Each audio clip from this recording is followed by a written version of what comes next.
La búsqueda. Horas antes de poner la denuncia por la desaparición en el cuartel de la Guardia Civil, grupos de familiares y vecinos habían comenzado la angustiosa búsqueda de las tres niñas.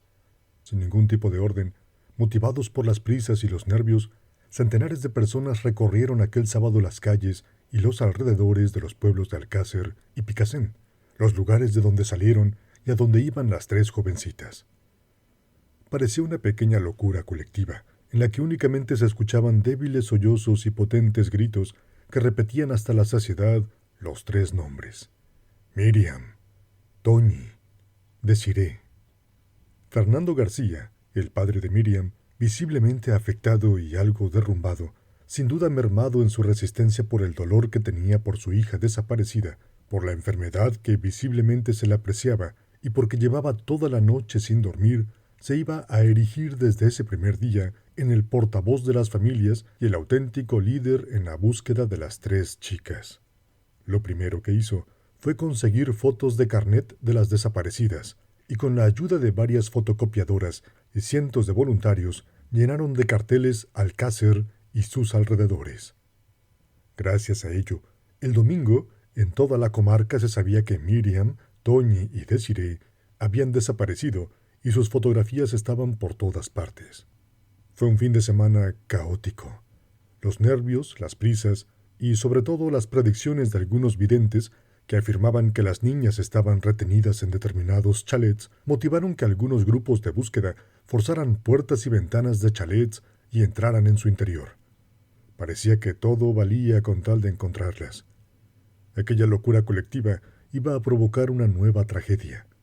A las 3:10 de la tarde del domingo 15 de noviembre, Fernando Castilla Vela, un joven de 26 años que pertenecía a Protección Civil de Torrent, se despedía de su familia con una gran ilusión. Vamos a buscar a las chicas. Se reunió con su compañero, Francisco Conejo Rodríguez, 9 años mayor que él, casado y padre de un hijo de 7 años y una niña de 2. Y montados en 2 motocicletas todoterreno, comenzaron la búsqueda. Les habían asignado los barrancos que rodean Picassent. Cuando comenzó a echarse la noche encima, los dos jóvenes se tomaron un respiro y pararon las motos. Eran las 6:20 de la tarde y se encontraban en el kilómetro 19.800 de la carretera BP 3065. Las aparcamos en el margen derecho de la calzada, mientras nos colocábamos los reflectantes. Intentaba acercarme hacia mi compañero. Di 3 o 4 pasos y no recuerdo más. Horas más tarde, Francisco Conejo despertó en el hospital provincial con 14 fracturas en sus piernas. Su compañero, Fernando Castilla, había fallecido en el acto como consecuencia de las heridas provocadas por el Nissan Patrol que les había arrollado. Sí, por supuesto, eso es una de las primeras razones por las que estamos aquí. O sea, sabemos que el riesgo desde que salimos desde la base lo tenemos y lo asumimos. Simplemente pues que esta vez pues ha sido un poco más fuerte, pero que en absoluto tiene que ver, el riesgo de este golpe, que nos ha sido un poco bastante negativo con respecto a otras veces, porque nos hemos visto involucrados en acciones mucho más críticas, mucho más dramáticas y hemos salido bien. Sin embargo, esta vez, pues al ser un servicio bastante más fácil, que era de rastreo ocular, pues sin embargo, pues hemos tenido la desgracia que hemos tenido. Fernando y Francisco se habían convertido ya en las primeras víctimas del caso Alcácer.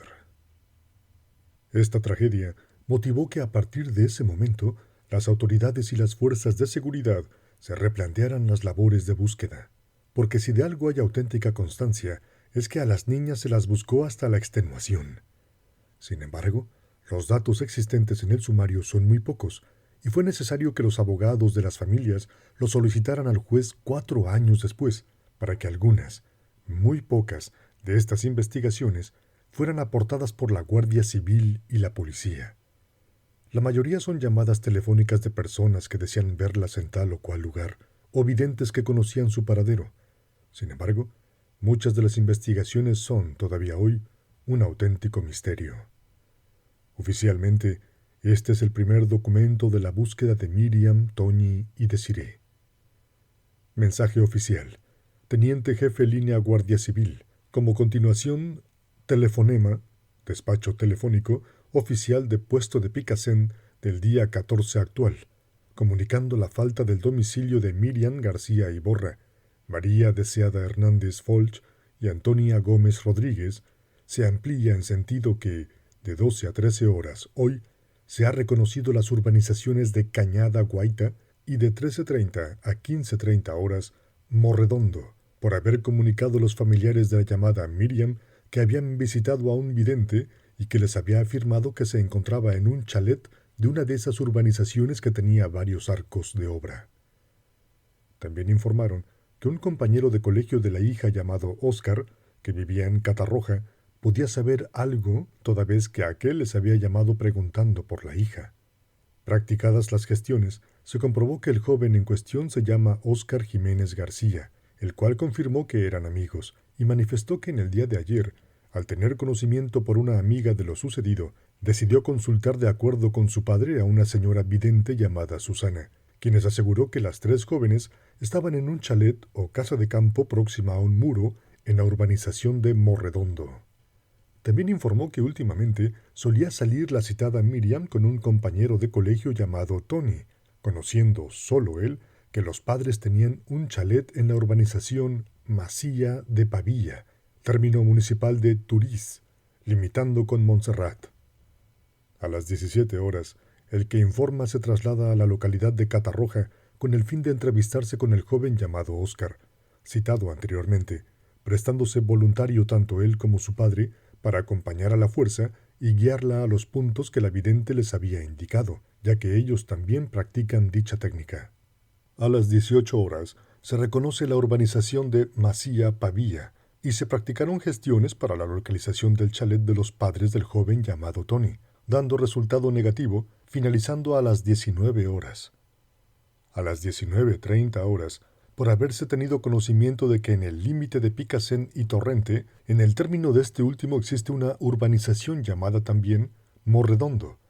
La fuerza se traslada al lugar y procedieron a su reconocimiento, encontrando un chalet de idénticas características y situación a las descritas por la citada vidente, el cual estaba deshabitado, pero al tener las persianas levantadas, se pudo ver a través de los cristales todo el interior sin encontrar nada anormal, terminando sobre las 20 horas. Inmediatamente se pasa de nuevo a la urbanización Morredondo de Picassent, la que se reconoció hasta las 21:30 horas, que se retiró el servicio, quedando en reunirse a las 9:30 horas de la mañana para iniciar la búsqueda. Han participado en dichas tareas unos 15 familiares, alcaldes de Alcácer y Picassent, componentes de policía local de ambas localidades, 6 patrullas entre Picassent y Sollana, grupo de policía judicial de Sueca y 2 perros de busca y rastreo de la zona. En todas las urbanizaciones reconocidas se soltaron y pasearon los perros entre los chalets, con resultado en todos ellos negativo. También se ha recibido denuncias y llamadas telefónicas de las personas que seguidamente se relacionan, afirmando haberlas visto en los puntos que se indican. Picassent, a 15 de noviembre de 1992. Documentos como este se rellenaban diariamente por la policía local de Alcácer y por la Guardia Civil de Picassent, dando cuenta de las llamadas recibidas y los lugares rastreados, pero nunca de las personas investigadas como posibles sospechosas de haberlas secuestrado.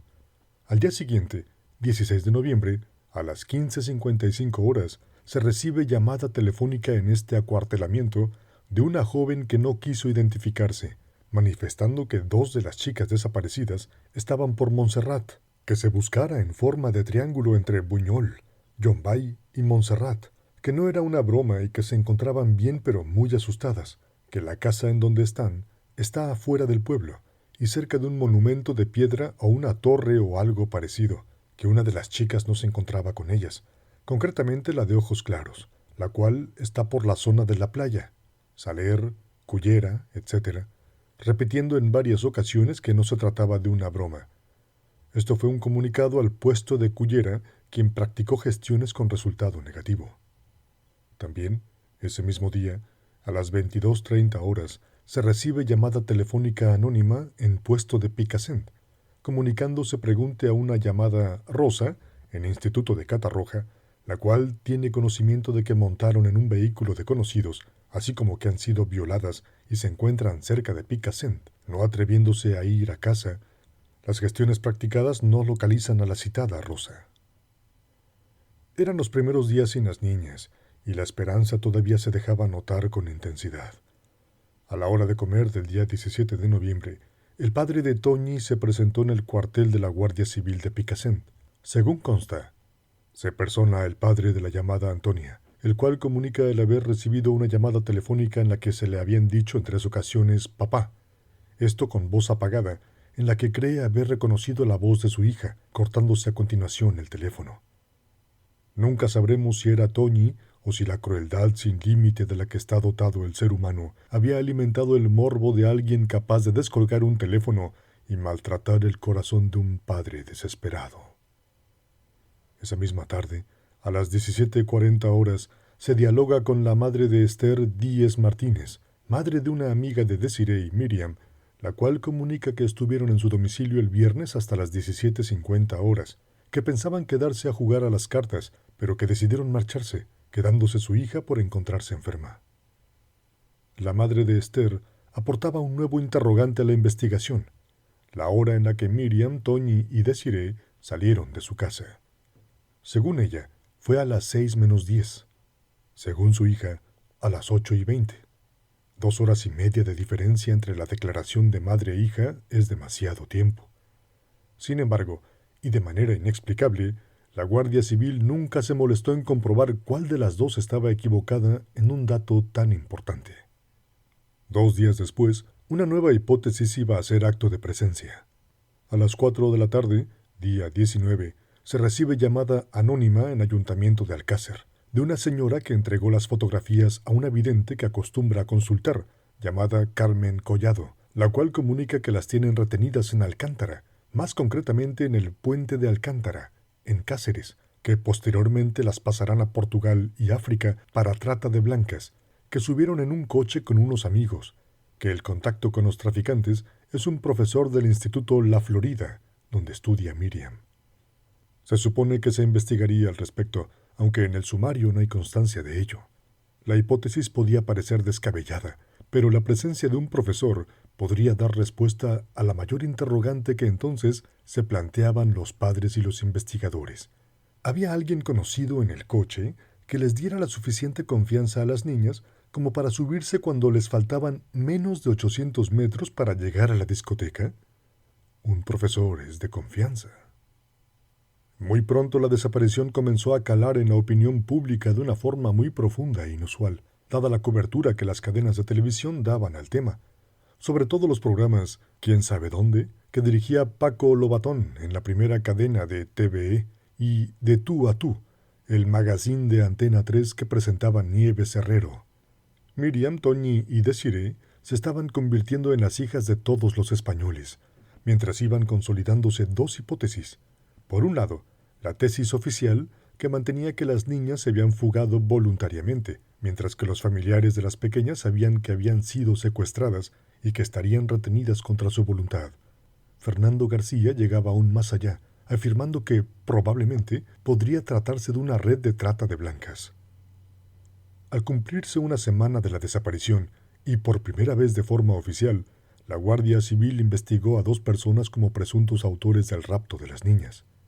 A las 10 horas, día 20, por haberse presentado en el puesto de Picassent 2 videntes y describir un chalet, tanto el edificio como su entorno exactamente como es en realidad, y afirmar que las jóvenes Miriam, Antonia y Desiree montaron en un coche ocupado por 2 personas y describir los rasgos morfológicos de uno de los ocupantes de dicho vehículo, al haber sido visto un individuo que coincide con las características, merodear por las inmediaciones, y ser desconocido el propietario en esta localidad, se solicita de la comandancia el envío de los perros de rastreo, pasando a las 10:45 horas a rastrear la zona de chalets y casetas Cita en barrio Omet de Picassent, finalizando a las 14 horas. El individuo sospechoso es un delincuente habitual con numerosos hechos delictivos.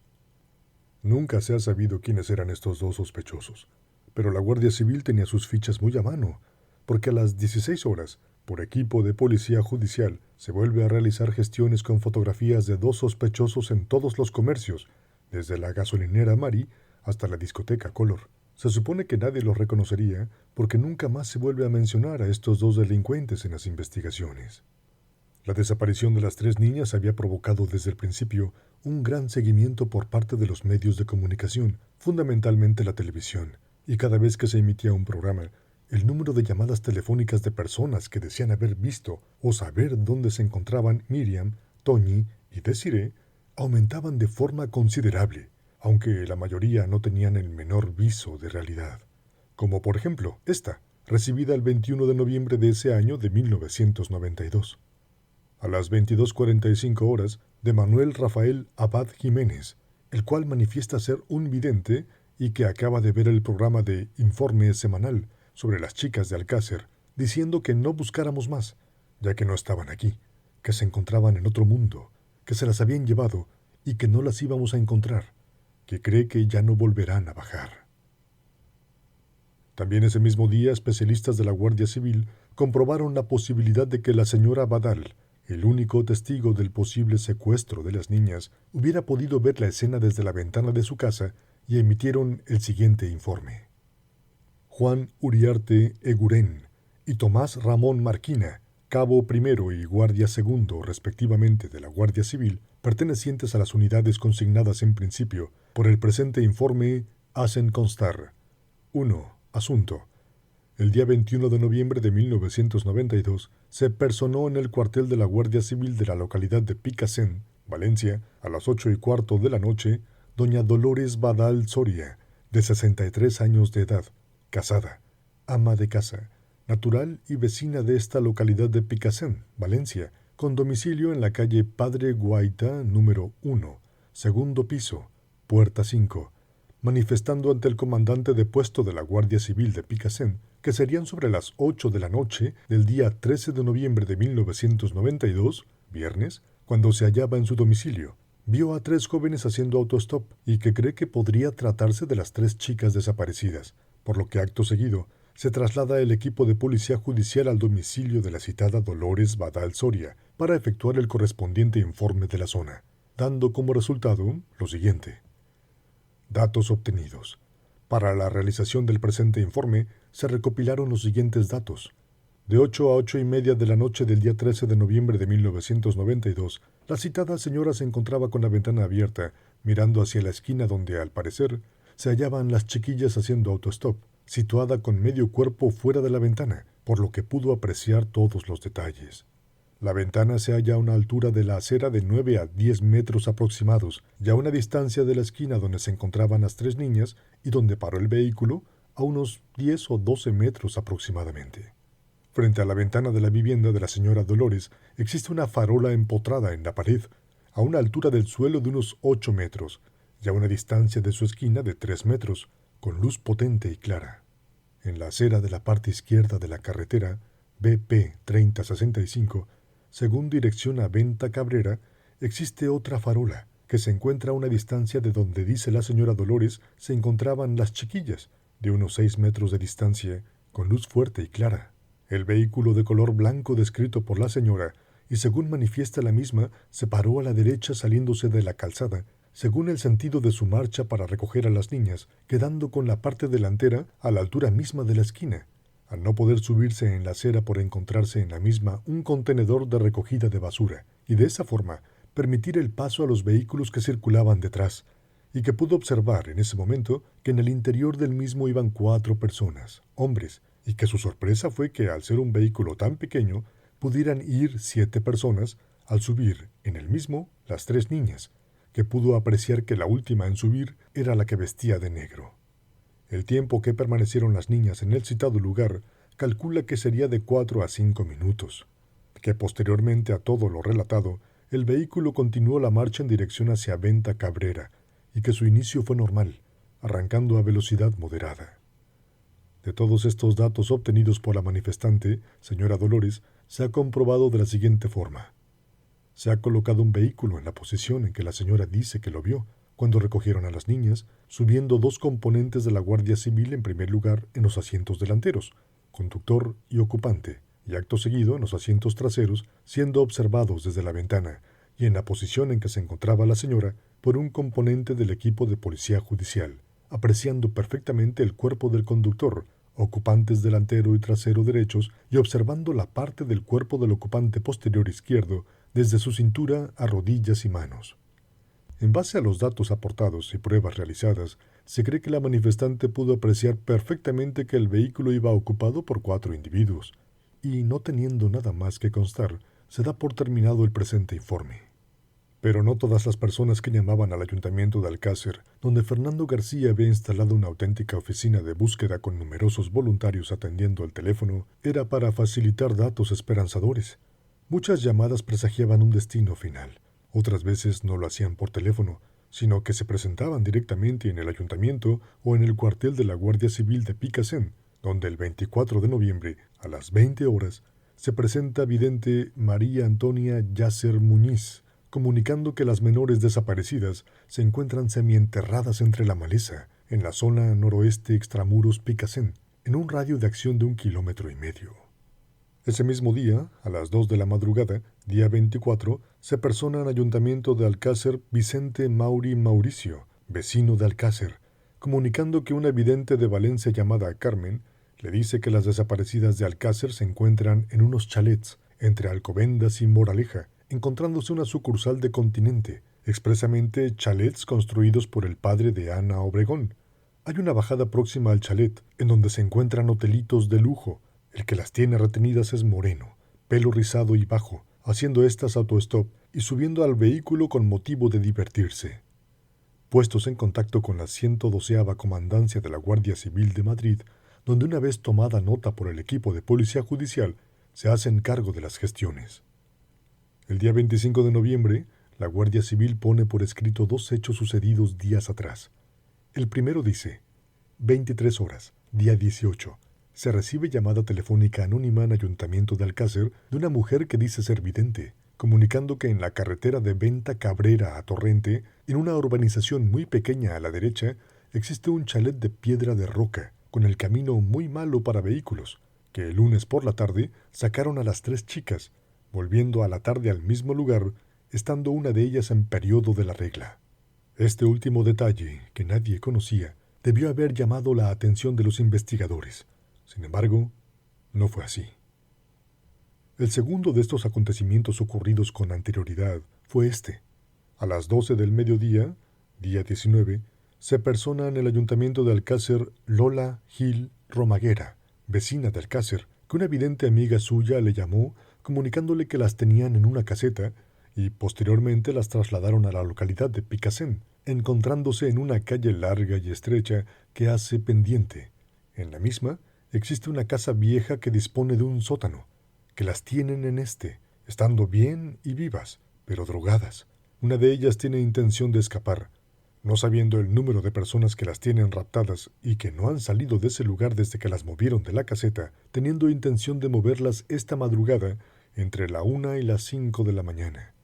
Por la Guardia Civil y Policía local se realizan gestiones para la localización de la citada casa y su posterior registro, no habiéndose podido localizar ninguna casa de estas características. Los videntes de toda España parecía que trabajaban a destajo, al menos por el número de llamadas y comparecencias de estos. Todos afirmaban saber dónde se encontraban Miriam, Toñi y Desiree, y algunos parece que se acercaron mucho a la versión oficial, como este mensaje recibido el 26 de noviembre.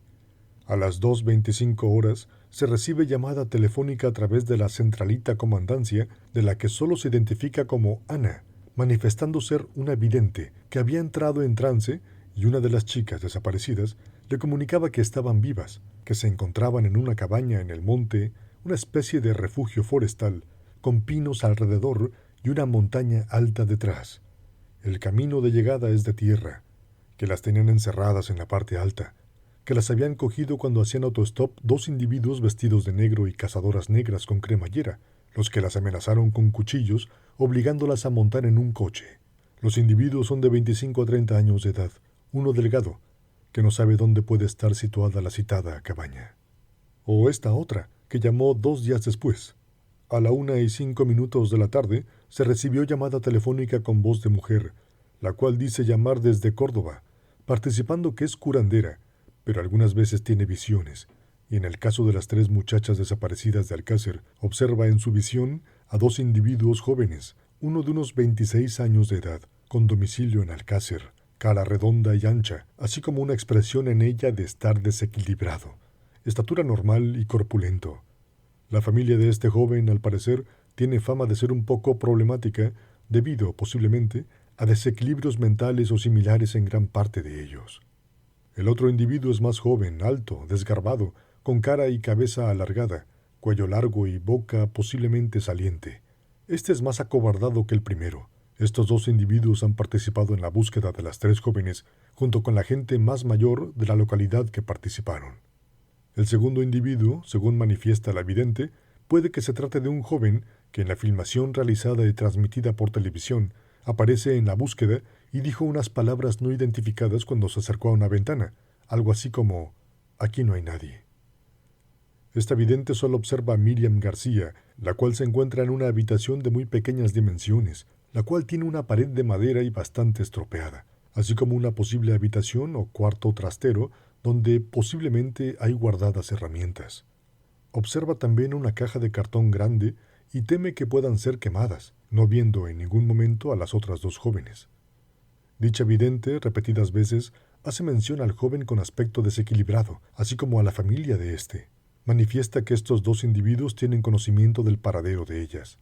Pero no siempre los mensajes llegaban a través del teléfono o en persona. Las cartas eran también habituales y se recibían en cualquier lugar.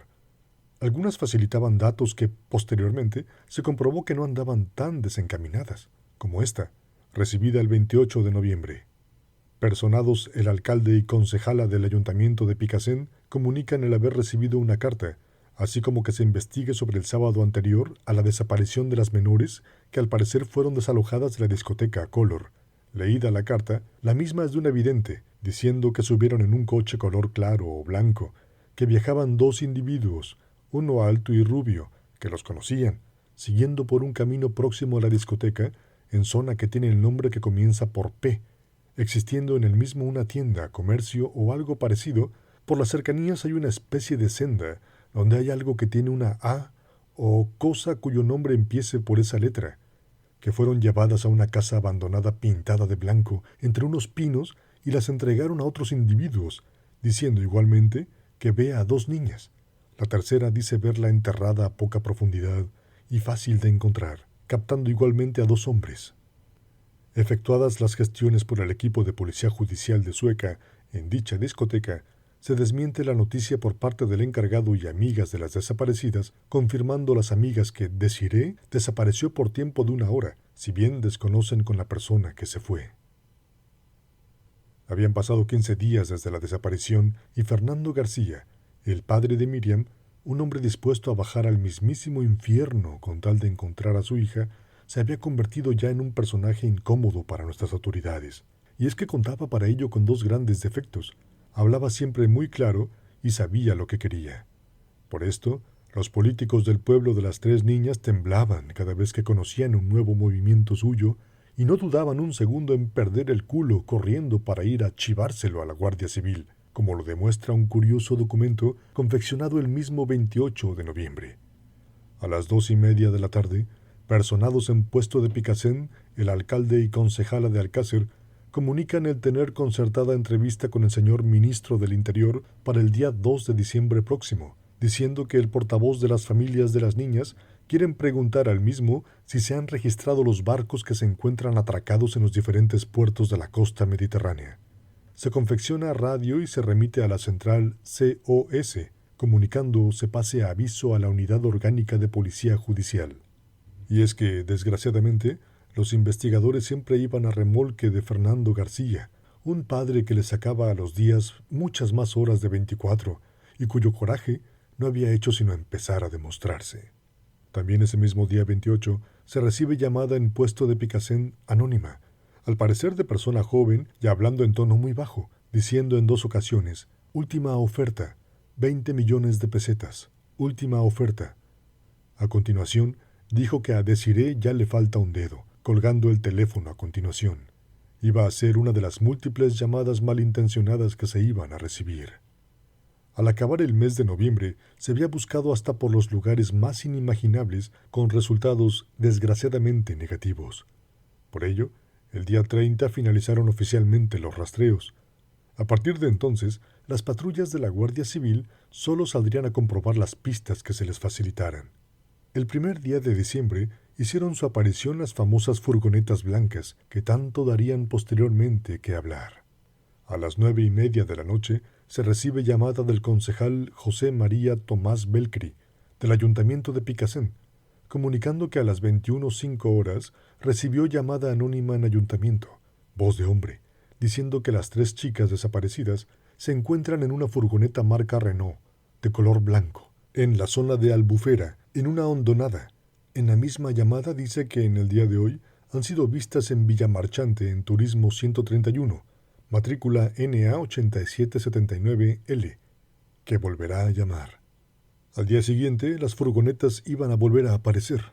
A las 11:30 de la mañana, día 2, se persona en puesto de Picassent don Luis Plaza Alacreu, vecino de Valencia, comunicando que el día 15 del pasado mes observó en gasolinera Jaime I, cita en carretera N3, término de Mislata, a las 3 menores en furgoneta, al parecer Nissan Vanette, color blanca, matrícula V, desconociendo numeración y primera letra de serie C, con un rótulo color azul en el que al final se leía Benifayó. Efectuadas gestiones con el puesto de Benifayó, comunican que pudiera tratarse de la Nissan Vanette, matrícula V 2496 CT, propiedad de Ramón Polo Arbona, el cual corresponde al gerente de la discoteca Color. Se participa al puesto de Benifayó para comprobación del vehículo, siendo efectuadas gestiones por un equipo de policía judicial de la comandancia, el cual comunica que dicho vehículo se encuentra a nombre de Ramón Polo Esteve, padre del mencionado, habiendo sido vendido el vehículo con fecha 30 de octubre de 1992 a la casa Nissan Vanette de Alcira, por lo que se continúan las gestiones. El tiempo seguía corriendo y, por desgracia, todas las pistas conducían a callejones sin salida. Sin embargo, los padres de las niñas, con Fernando García a la cabeza, no dejaban de moverse. El día 2 se trasladaron todos a Madrid para entrevistarse con el ministro del Interior, José Luis Corcuera. La reunión sirvió para que el ministro se comprometiera a reforzar los efectivos policiales en la búsqueda, ya que, según aseguró el señor Corcuera, después de los padres, el más interesado en el caso eran él y las fuerzas de seguridad del Estado. También la picaresca hizo su aparición en Alcácer. Muchas fueron las personas que se acercaron a los padres pidiendo dinero a cambio de información sobre el paradero de las niñas. Otros intentaron aprovechar la desgracia de las familias para sus venganzas personales, como una persona anónima que llamó desde Granada. Decía que tenían retenidas a las niñas en un club donde las obligaban a prostituirse y daba las señas del local. Todo para que la policía entrara a saco y cerrara el local. Incluso alguno intentó desembarazarse de la competencia, como una pareja que se presentó en Alcácer para decirle a Fernando García: su hija y las otras niñas están retenidas por unos tipos muy peligrosos que suelen ir a una determinada discoteca con ellas los fines de semana. Prepare usted a la Guardia Civil, lléguese este fin de semana al lugar y recuperará a su hija. Con esta denuncia, lo que pretendían es que la redada hiciera cundir el pánico entre la clientela y la gente se fuera a otra discoteca cercana que era propiedad de la pareja. Pero hubo un personaje que superó a todos en crueldad. Se trataba de un demente llamado Óscar, que se dedicaba a telefonear a distintos programas de radio y televisión.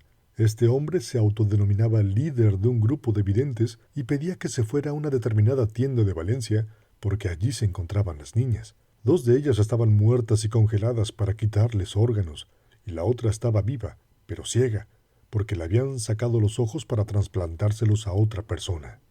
Este rumor se dio en Valencia y corrió como la pólvora al contarse que una chica fue a comprarse una prenda de ropa a esa tienda, y como tardaba en salir del probador, entró su amiga a por ella y vio que la tenían dormida en una camilla y con la cabeza rapada, a punto de llevársela en una furgoneta. Hasta el tráfico de órganos aparecía en el entramado que se estaba creando en torno al que ya era conocido como Caso Alcácer. El 3 de diciembre, una vez más, alguien vuelve a emitir un mensaje desolador. A las 11 de la mañana, día 3, se recibe llamada en el ayuntamiento de Alcácer de una vidente comunicando que las 3 niñas están muertas, una de ellas enterrada en un campo de naranjos de Albaida, las otras 2 enterradas en campos de Requena, que desde el tercer día estaban muertas y violadas. Resulta curioso, pero fueron muchos los mensajes recibidos que mantenían que 2 de las niñas estaban en un lugar y la tercera en otro, tanto los que las veían con vida como los que manifestaban que estaban ya enterradas. El viernes, día 4, se tiene conocimiento de la salida de un autobús, así como vehículos particulares de la localidad de Alcácer hasta Granada, ocupados por familiares y amigos de las 3 niñas desaparecidas en Alcácer, saliendo un autobús de la empresa Vialco S.A. a las 19 horas de la avenida Juan 23 de Alcácer, con dirección a Granada, Sierra Nevada, Estación Prado Llano y Urbanización Sol y Nieve, durando el viaje hasta el domingo por la tarde, siendo el encargado de la salida don José Manuel Alcaina, teniente alcalde de la localidad de Alcácer, acudiendo a dicha reunión unas 70 personas. La iniciativa había sido del programa televisivo Quién sabe dónde, en el que se habían recibido numerosas llamadas de personas que afirmaban haber visto a las niñas en la zona de bares de la capital granadina, y pensaron que la mejor forma de comprobarlo era recorrer durante el fin de semana toda esa zona con el fin de encontrarlas, por lo que hicieron allí un llamamiento a los vecinos de Alcácer para que acudieran en autocar hasta allí. Por desgracia, después de un viaje infernal por las condiciones climatológicas y de 2 noches pateando las calles granadinas, nadie pudo hallar el menor rastro de Miriam, Toñi y Desiree.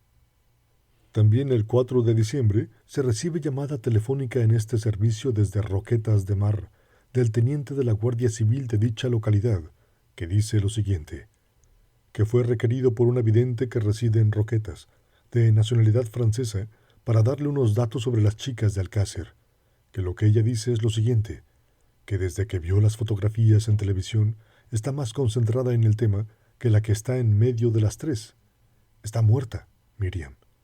Las otras 2 viven, pero que les queda poco tiempo, que se fueron desde una discoteca en una furgoneta de color blanco o gris, que ponía unas palabras como ansia o algo similar, que solo iba un chico, moreno, no muy alto, con el pelo brillante como de gomina, con barba, que tiene algo en un diente, roto, picado o negro, que se le ve que puede sufrir trastornos mentales, que se pueden encontrar en una finca o casa aislada, en la planta baja, con rejas de hierro lisas, que el acceso es entre cañas o maderas.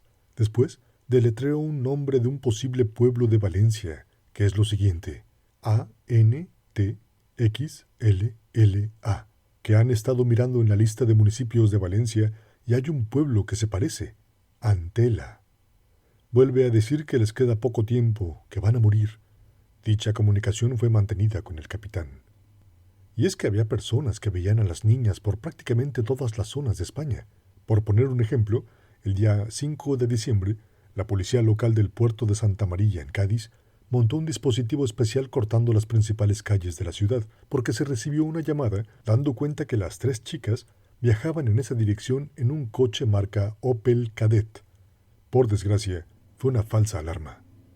El día de la Constitución, 6 de diciembre, hicieron su aparición en Alcácer los primeros hombres de la Unidad Central Operativa de la Guardia Civil, la UCO, un grupo de especialistas de la Benemérita enviados desde Madrid para dedicarse en cuerpo y alma a buscar a las 3 niñas. Desde ese día, un grupo de 8 personas se iba a dedicar en exclusiva a esta investigación, 4 miembros de la UCO y 4 guardias civiles de Valencia, en lo que se llamaría el Grupo Mixto. Oficialmente, con esa iniciativa se pretendía empezar de cero la investigación para evitar así los vicios o ideas fijas que pudiera haber adquirido el grupo que llevaba el caso desde el principio.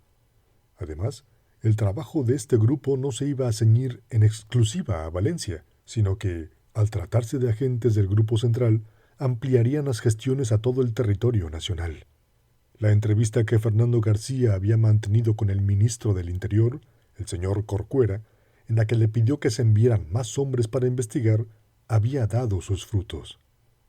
El tiempo pasaba, y curiosamente el olvido en el que suelen caer la mayor parte de las desapariciones no se produjo en el caso de las niñas de Alcácer. Fernando García se había propuesto mantener viva la llama y demostró tener la imaginación y capacidad de trabajo suficiente para ello. Cuando no estaba en un programa de televisión, su voz se escuchaba en la radio o su fotografía con la de las niñas aparecía en cualquier periódico o revista. Sin embargo, la presión que los medios informativos estaban ejerciendo sobre las fuerzas de seguridad no daba ningún fruto. Los miembros de la UCO, la brigada especial enviada por el Ministerio del Interior, apenas sí se había movido del pueblo. Todos pedían resultados a los investigadores, pero estos no sabían nada. Además, durante las 2 semanas siguientes, el número de llamadas que se recibían aportando datos acerca del paradero de las niñas fueron cada vez menos y más desesperanzadoras, como la recibida el 19 de diciembre. A la 1 de la tarde se recibe llamada telefónica del subteniente jefe accidental de la línea, que sobre las gestiones realizadas por una llamada telefónica de la madre de Desiree, efectuada en el día de ayer, sobre las 17:30 horas, en la que comunicaba haber recibido llamada anónima de una vidente diciendo que las menores se encuentran retenidas por unos individuos entre el término municipal de Tus y la zona conocida por La Garrofera, y donde existen unos barrancos profundos. Las gestiones han dado resultado negativo. Al día siguiente, 20 de diciembre, ocurrió un extraño suceso. Sobre las 11 de la noche se recibe llamada del Ayuntamiento de Alcácer del agente local Jaime, que por información de un vigilante de la discoteca denominada Color, llamado Gregorio González Moreno, tiene conocimiento de que las 3 chicas jóvenes, de las cuales se desconoce sus nombres y dirección, así como la localidad de residencia, cuando éstas se trasladaban con dirección a Alcácer, concretamente por la rotonda del polígono de Picasen, 2 individuos, desconociendo descripción de los mismos, han intentado introducirlas en el vehículo marca SEAT 131, azul, matrícula de Valencia, en un principio invitándoles a subir y posteriormente obligándolas en contra de su voluntad, desistiendo en su actuación al observar la presencia de una furgoneta conducida por el citado Gregorio y otros acompañantes, dándose a la fuga el susodicho SEAT 131. Pasada la matrícula a la central COS de esta comandancia, a que nos facilita datos del propietario del vehículo, siendo este José María, vecino de Picasen, el cual, al serle preguntado por componentes de este puesto, ha manifestado que entre las 9 y las 12 de la noche se ha trasladado con dicho vehículo a un club, cito en el Romaní, denominado Romaní, acompañado por un vecino suyo llamado Roberto. Se continúan gestiones para localizar el domicilio y residencia de las menores mencionadas para aportar datos sobre los hechos ocurridos, así como identidad del vigilante que observó los hechos, ya que hasta el momento no ha sido presentada denuncia de los mismos. Inexplicablemente, no existe ningún documento más acerca de este incidente. ¿Qué pasó en realidad? ¿Alguien se estaba dedicando a secuestrar jovencitas? Las investigaciones habían llegado a un auténtico punto muerto. Únicamente los videntes aportaban algún dato.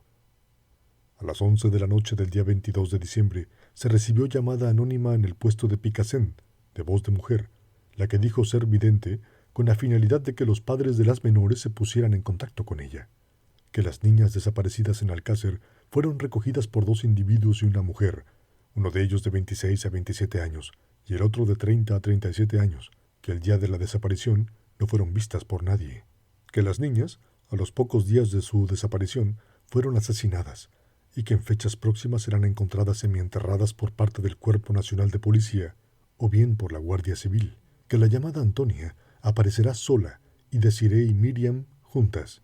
Practicadas gestiones por el suboficial que suscribe, se ha podido saber de que el teléfono corresponde al abonado Manuel, vecino de Cádiz. Efectuada la llamada a dicho número de teléfono, se puso al mismo una señora que dijo ser la vidente, que el día anterior había efectuado la llamada telefónica al puesto de Picasen, la que al serle preguntado por los hechos que nos ocupan, dijo que por lo que ella veía, las niñas habían sido recogidas por 2 individuos, ambos delincuentes habituales, los cuales no hace mucho tiempo han salido de la cárcel, en libertad definitiva, que en la misma cumplían condena por robos o droga, pero no por violación, que uno de ellos se haya separado de la mujer y tienen 2 hijas, hay implicada una mujer, que estos individuos no son conocidos de la familia de las niñas ni por ellas, que las niñas se encuentran enterradas en una zona donde existen muchos árboles y que costará trabajo encontrarlas, distante de su pueblo natal unos 100 kilómetros. que estos individuos recogieron a las menores con un turismo blanco, viejo, desconociendo marca o modelo, que el coche no es muy grande, que su longitud puede ser similar a la de un Ford Fiesta, que el día que las recogieron, estos iban de paso, que la zona donde se encuentran enterradas corresponde al pueblo de donde son naturales ambos individuos, que ambos individuos no son de raza gitana, que en el diálogo mantenido con esta señora dijo si en las proximidades de Alcácer existía alguna plana, a lo que se le respondió que sí, y además se encontraba repoblada de pinos en sus inmediaciones, a lo que respondió que, posiblemente, fuera este el lugar, pero que no estaba muy segura. El día de Nochebuena, el presidente del gobierno, Felipe González, desayunó en el Palacio de la Moncloa con los padres y madres de las 3 niñas. Una entrevista realizada a petición del propio presidente, quien quiso compartir unos momentos con las 3 familias que iban a pasar las más tristes navidades de sus vidas. Fernando García comentó que la reunión con Felipe González ha sido para todos los padres muy satisfactoria, más aún cuando nos dijo que los trabajos de búsqueda van a continuar hasta que se encuentren a las 3 pequeñas, y que él a diario recibe informes del propio ministro del Interior para saber cómo van las investigaciones. También nos han dado un teléfono para que siempre que necesitemos cualquier cosa o tengamos cualquier idea, le llamemos, y si está en sus manos, se hará. El consuelo que intentó transmitirles el presidente del gobierno no impidió que la más honda de las amarguras se posara como una espesísima niebla sobre la vida de las familias de Miriam, Toñi y Desiré, durante unas fiestas llenas de lágrimas y fría soledad. Además, los investigadores apenas se movían. Más de una vez Fernando García los sorprendió jugando a los marcianitos con el ordenador. Los pocos que aún conservaban la increíble esperanza de que las niñas se hubieran fugado voluntariamente y que esperaban que las navidades les hicieran regresar a sus hogares, comprendieron su error según pasaban los días. Hasta los videntes y los profesionales del péndulo y del tarot empezaban a quedarse sin iluminación. El día 27 de diciembre de 1992, 45 días después de la desaparición de las niñas, por primera vez, la soledad y falta de noticias se traduce en un informe de la Guardia Civil. Como continuación a mi telefonema, fecha ayer, comunicando las gestiones practicadas para la localización de las menores Antonia, Miriam y María Deseada, en el día de hoy no se ha recibido llamada telefónica alguna que tuviera relación con las mismas. Nadie sabía nada, pero ¿cómo era posible que se pudieran perder 3 niñas sin que nadie supiera nada? Fernando García estaba cada vez más convencido de que las pequeñas habían sido sacadas a la fuerza del país y decidió ampliar la búsqueda internacionalmente. Para ello, editó carteles en 6 idiomas con las fotografías de las niñas y con la ayuda de los camioneros que llevaban la fruta levantina fuera de nuestras fronteras, los repartió por toda Europa. Además, consiguió que el Ministerio de Asuntos Exteriores, a través de sus embajadas y consulados, distribuyera 20.000 carteles en árabe en los países del Magreb y del Oriente Medio. La última noticia del año se recibió dentro de un sobre dirigido al Ayuntamiento de Alcácer. Caso Alcácer. Le comunico al señor alcalde que se volverán a cometer asesinatos y violaciones como las últimas. No se lo tomen en broma. Va en serio. Y a los respectivos familiares decirles que se jodan. Haremos asesinatos macabros este mismo año. Cordialmente, se despide Violador Anónimo. Esta espeluznante carta, por desgracia, era el resumen de lo que pensaban la mayor parte de los integrantes del grupo mixto, los investigadores encargados de encontrar a las niñas. ¿Qué es lo que en realidad sabían los guardias civiles? ¿Por qué estaban absolutamente convencidos de que estaban buscando cadáveres? La verdad es que desde los primeros días del nuevo año 1993 prácticamente no se movieron. Se habían acabado las investigaciones y los rastreos. De hecho, fueron varios los simulacros de búsqueda realizados únicamente para los fotógrafos y las cámaras de televisión, como el que tuvo lugar el 9 de enero.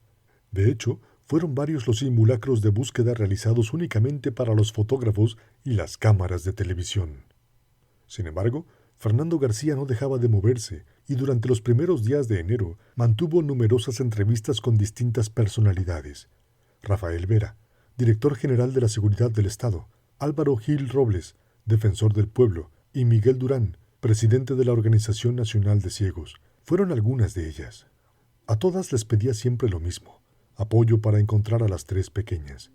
De todas ellas, la que más ánimos aportó al padre de Miriam fue la mantenida con Rafael Vera, y es que el secretario de Estado le planteó algo más que promesas. Hasta el momento, la investigación la había llevado en exclusiva la Guardia Civil, pero Vera anunció que un grupo de especialistas del Cuerpo de Policía Nacional se desplazaría a Valencia en los próximos días para retomar el caso a partir de cero, algo que demostraba la inexistencia de pista alguna después de más de 2 meses de investigación por parte de la Guardia Civil y las grandes dudas que mantenían los altos mandos policiales al respecto de cómo se había llevado la investigación. La última movilización por este caso ocurrió en Pamplona el 15 de enero. La propietaria de una pensión de la calle Estafeta aseguró que Toñi y Desiré le pidieron hospedaje pero que no se lo dio porque no tenían carnet de identidad. Otra mujer telefoneó a la policía diciendo haberlas visto por la calle y la policía municipal montó una operación para cercar la ciudad. Hubo más personas que dijeron verlas. Incluso vecinos de la localidad navarra de Estella aseguraron también haberlas visto por los alrededores de la estación de autobuses. La tensión subió por momentos y renació de nuevo la esperanza. Sin embargo, a medida que pasaban las horas, la euforia decaía y la desesperanza volvía y se adueñaba de todos. Quien también quiso aportar su grano de arena fue el empresario jerezano José María Ruiz Mateos, el cual, con motivo de una cena homenaje que le ofrecían numerosos empresarios valencianos, ofreció una recompensa de 10 millones a quien diera alguna pista que condujera hasta el paradero de Desiré, Miriam y Toñi. A partir del 20 de enero, los miembros del equipo GEAS, Grupo Especial de Actividades Subacuáticas, los submarinistas de la Guardia Civil, comenzaron diariamente a reconocer todos y cada uno de los pozos de Alcácer, Picassent y los alrededores. Ya no sabían ni dónde buscar. El que no dejaba ni un solo segundo de continuar la búsqueda era Fernando García. El padre de Miriam decidió que era el momento de cruzar nuestras fronteras y el día 25 de enero partió para Londres acompañado por la hermana de Toñi. Iba a recabar el apoyo de los medios de comunicación británicos para difundir la imagen de las niñas, fundamentalmente en el canal que emitía para los países árabes. Era una tarea difícil para la que solo contaba con su empuje y la colaboración de Raymond Nakashian, el padre de Melody, la niña que había sido secuestrada en Marbella el 9 de noviembre de 1987 y liberada por la policía 11 días después. El 26 de enero iba a ser un día muy especial. Fernando García, por primera vez, estaba a miles de kilómetros de Alcácer. Los hombres de la UCO, los especialistas de la Guardia Civil, venidos desde Madrid para hacerse cargo del caso, recibieron la orden de ser relevados por otros compañeros. Disfrutarían de un permiso y por ello tenían que abandonar Alcácer. Además, el jefe del equipo prometido por Rafael Vera, el superpolicía Ricardo Sánchez, inspector jefe de la Brigada Central de Policía Judicial de Madrid, llegaba a Alcácer para comenzar las investigaciones desde cero, sin ningún tipo de información que le pudiera intoxicar. Sin embargo, no iba a tener tiempo ni siquiera de empezar a trabajar. Horas después de su llegada a Valencia, el 27 de enero de 1993, con los miembros de la UCO de viaje y el padre de Miriam en Londres, iba a finalizar la búsqueda de las 3 niñas. Si alguien lo hubiera preparado, no podía haber elegido un día mejor.